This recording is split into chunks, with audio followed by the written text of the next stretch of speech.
अस्सलाम वालेकुम। आज मैं आप सबको बताने जा रही हूँ इशा की नमाज में जो 3 रकात वितर नमाज होती है उसी के बारे में। पहले भी मैंने एक वीडियो अपलोड की थी वितर नमाज के बारे में, लेकिन उसके बाद में फिर मुझे पता चला कि जो सही तरीका है वितर नमाज की वो दरअसल यही है। तो आप जो है वितर नमाज पढ़ने के लिए आप 1 रकात भी वितर नमाज पढ़ सकते हैं और 3 रकात वितर नमाज भी पढ़ सकते हैं आप। तो सबसे पहले आप नियत करें वितर नमाज की, उसके बाद में अल्लाहु अकबर कह के हाथ बांधें, फिर सना पढ़ें, उसके बाद में सूरह फातिहा पढ़ें। सूरह फातिहा पढ़ने के बाद आपको जो भी सूरह याद हो वो आप पढ़ें। नमाज पढ़ने के लिए सबसे पहले आपको सूरह याद करने की ज़रूरत पड़ती है। उसके बाद रुकू में जाएं। रुकू में जाने के बाद आप 3 बार या 5 बार सुभान रब्बियल अज़ीम पढ़ें। उसके बाद में खड़े होने के बाद में आपको ताउज़ और तस्मिया पढ़ना है। फिर सजदा में जाएं। उसका जो सजदा की दुआ है वो पढ़ें 3 बार या 5 बार। आपको जितने बार सही लगता है उतने बार आप पढ़ सकते हैं, 7 बार भी पढ़ सकते हैं आप। तो दूसरे सजदा में भी वही दुआ है जो पहले सजदा में आती है। फिर आपको खड़े होना है, फिर हाथ बांधना है, उसके बाद में फिर सूरह फातिहा पढ़ना है। सूरह फातिहा पढ़ने के बाद जो भी आपको दुआ याद है, सूरह याद है वो पढ़ें आप। अगर छोटा सूरह है या फिर बड़ा सूरह है, कुछ भी आप पढ़ सकते हैं जो भी आपको याद हो।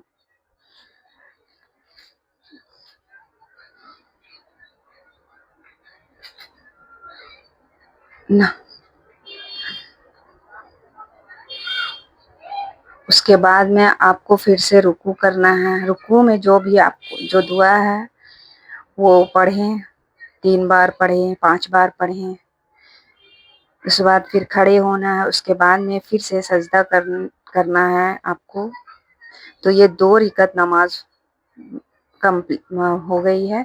लेकिन 2 रकात नमाज के बाद हम लोग को बैठना नहीं है, बल्कि फिर से खड़े हो जाना है। बैठ के हम लोग कुछ नहीं पढ़ेंगे, ना तहय्युत पढ़ेंगे, ना कोई दुआ पढ़ेंगे। फिर से खड़े होना है, फिर से हम लोगों को हाथ बांधना है और उसके बाद में सूरह फातिहा पढ़ना है। उसके बाद में जो भी आपको दुआ याद हो, मैं सूरह फातिहा के बाद पढ़ती हूँ सूरह इखलास। उसके बाद में फिर से आपको अल्लाहु अकबर कहना है और उसके बाद में फिर से आपको हाथ बांधना है।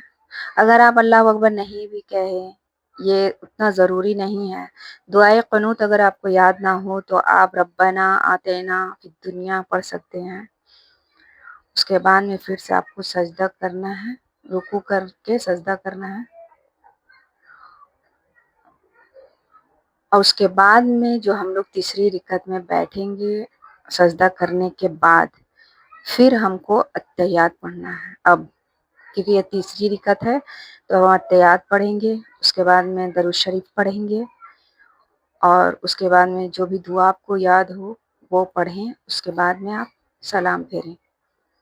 तो असल जो तरीक़ा है वितर नमाज की वही यही है, क्योंकि मैंने बहुत पता करने के बाद पहले जो मतलब मोहम्मद सल्लल्लाहु अलैहि वसल्लम का जो हदीस है उसमें है कि वितर नमाज को थोड़ा अलग करके पढ़ना चाहिए।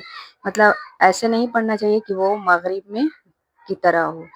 इसीलिए ये इसका तरीका इस तरह से बताया गया है। तो उम्मीद है कि आप लोगों को तरीका समझ में आ गया होगा वितर नमाज की। और अगर नहीं समझ में आए तो मुझे कमेंट में बता सकते हैं आप लोग। तो आज के लिए इतना ही, और मैं कोशिश करूँगी कि मैं अब इस बार जो मैं फ़र्ज़ नमाज की वीडियो बनाऊँ। तो आप लोग सब अपना ख़्याल रखिए। जज़ाकल्लाह खैरन कसीरा।